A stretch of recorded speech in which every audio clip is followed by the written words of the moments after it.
अब रुख करते हैं सियालकोट का। मुल्क भर की तरह सियालकोट में भी मुआशी मंडियां सज गई तो दूसरी तरफ खरीदारों का शिकवा शिकायत। मजीद जानते हैं हमारे नुमाइंदे इमरान अशरफ से। जी इमरान अशरफ बताइएगा।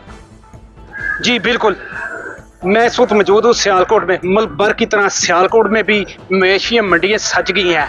लोग सुन्नत इब्राहिमी की अदायगी के लिए मंडियों का रुख कर लिया है। मेरे साथ कुछ कस्टमर मौजूद हैं जो खरीदो फरोख्त के लिए आए हैं। आइए उनसे पूछते हैं कि वो खरीदो फरोख्त में क्या बताते हैं, कितनी महंगाई है और कैसे ये कर ले रहे हैं। जी बताइएगा।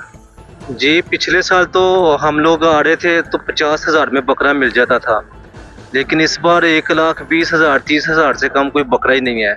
हम लोग तो ये सुन के खामोश हो रहे हैं कि क्या खरीदेंगे और क्या लेके जाएंगे। जी जैसा कि आपने देखा कि कस्टमर बता रहे हैं कि रेट बहुत ज़्यादा है।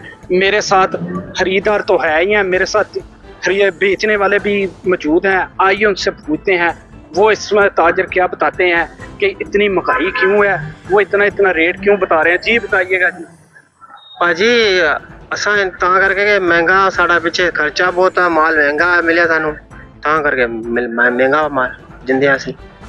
इस वजह तो तुसी महंगा बेचते हो। हाँ जी, क्योंकि किराया रेंट, जगह का रेंट, गाड़ी का किराया, बकरियां का खर्चा बहुत पिछे माल सानू 15-20 हज़ार महंगा मिले।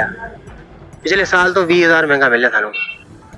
जी नाज़रीन, जैसा कि आपने देखा कि वो व्यापारी बता रहा था कि पिछले साल की तरह इस दफ़ा हमें 20-20 हज़ार रुपया बकरा महंगा पड़ा है, जिसकी वजह से हम रेट ज़्यादा किया हुआ है। हमारे खर्चा ज़्यादा है, इधर रेंट भी देना है, बकरों को घास वगैरह चारा वगैरह भी देना है, जिसकी वजह से हमारे रेट दुगना है। कैमरामैन टीम के साथ DNN न्यूज़ सियालकोट।